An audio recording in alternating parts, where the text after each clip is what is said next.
১,৫০০ টাকা।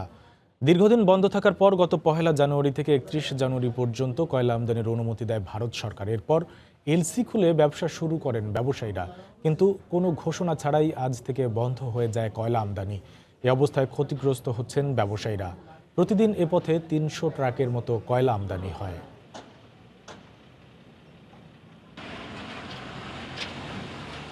জানুয়ারি মাসের জন্য অর্ডার হয়েছিল ১ থেকে ৩১ জানুয়ারি পর্যন্ত, এবং এই ১৫ তারিখ এক্সটেনশন হওয়ার সম্ভাবনা ছিল।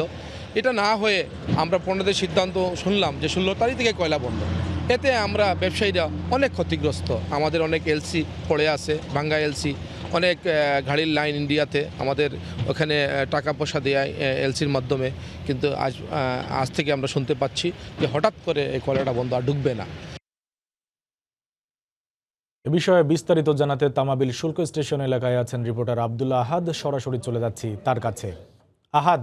হ্যাঁ সবুজ, যেমনটি বলছিলেন যে দীর্ঘদিন বন্ধ থাকার পর গত ১ জানুয়ারি থেকেই সিলেটের এই তামাবিল শুল্ক স্টেশন দিয়ে কয়লা আমদানি শুরু হয়, কিন্তু কোনো ধরনের পূর্ব ঘোষণা ছাড়াই আজকে থেকেই কয়লা আমদানি বন্ধ হয়ে গেছে। এবং আমরা যেমনটি জেনেছি প্রতিদিন এই শুল্ক স্টেশন দিয়ে ৩০০-র মতো কয়লাবাহী ট্রাক বাংলাদেশে এসে প্রবেশ করে, কিন্তু আজকে এখনও পর্যন্ত কোনো ট্রাক এসে প্রবেশ করেনি। আপনারা দেখতে পাচ্ছেন যে এই শুল্ক স্টেশনটি এই মুহূর্তে অনেক ব্যস্ত থাকার কথা এবং অনেক ট্রাক এসে ঢোকার কথা, এবং আপনারা দেখতে পাচ্ছেন অনেক ব্যবসায়ীও এখানে দাঁড়িয়ে আছেন। তারা অপেক্ষমান যে ট্রাকগুলোতে লোড করা হয়েছে সেগুলো হয়তো তারা প্রত্যাশা করছেন সেগুলো এসে ঢুকবে, কিন্তু এখনও তারা জানেন না যে তাদের ট্রাকগুলো এসে ঢুকবে কি না। এবং আপনাদেরকে আমি বলে রাখি যে গতকালই ভারতের একটি আদালত, পরিবেশ আদালত, বাংলাদেশে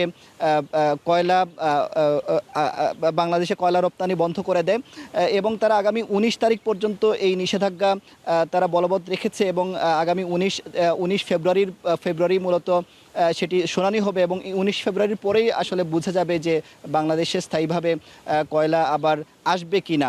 তবে আমরা ব্যবসায়ীদের সঙ্গে কথা বলেছি, তারা বলেছেন যে গতকালও তারা এলসি করেছেন এবং অনেক টাকা তাদের বিনিয়োগ আছে এবং তারা কয়লা কিনে রেখেছেন, কিন্তু এই যে হঠাৎ করে বন্ধ হয়ে যাওয়ার কারণে তারা অনেক ক্ষতির মুখে পড়েছেন। এবং আমরা আজকে সকালে এসেছি এই তামাবিল শুল্ক স্টেশনে, এবং এখানে এসে আমরা দেখেছি যে কয়লা শ্রমিক যারা আছে তারাও বেকার হয়ে এখানে দাঁড়িয়ে আছে।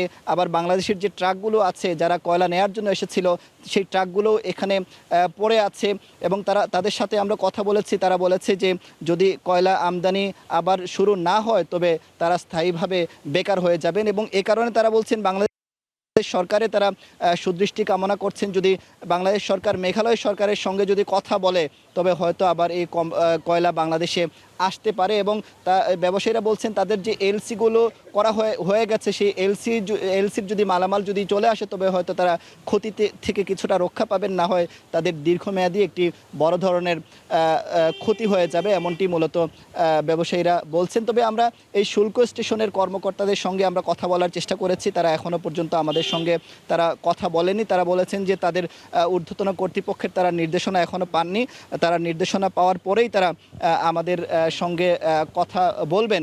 তবে এখনও আমরা জানতে পারছি না যে আজকে কোনো কয়লা এসে ঢুকবে কিনা। তবে ভারতের আদালত গতকালই আজকে থেকে এই নির্দেশনা দিয়েছে যে আগামী ১৯ জানুয়ারি পর্যন্ত প্রাথমিকভাবে বন্ধ থাকবে, এবং ১৯ তারিখেই সিদ্ধান্ত হবে যে বাংলাদেশে আর কয়লা আসবে কিনা।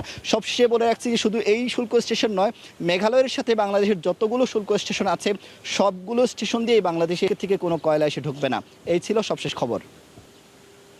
পূর্ব ঘোষণা ছাড়াই তামাবিল শুল্ক স্টেশন দিয়ে কয়লা রফতানি বন্ধ করে দিয়েছে ভারত সরকার। স্টেশন এলাকা থেকে তার সব শেষ খবর জানাচ্ছিলেন রিপোর্টার আব্দুল্লাহ।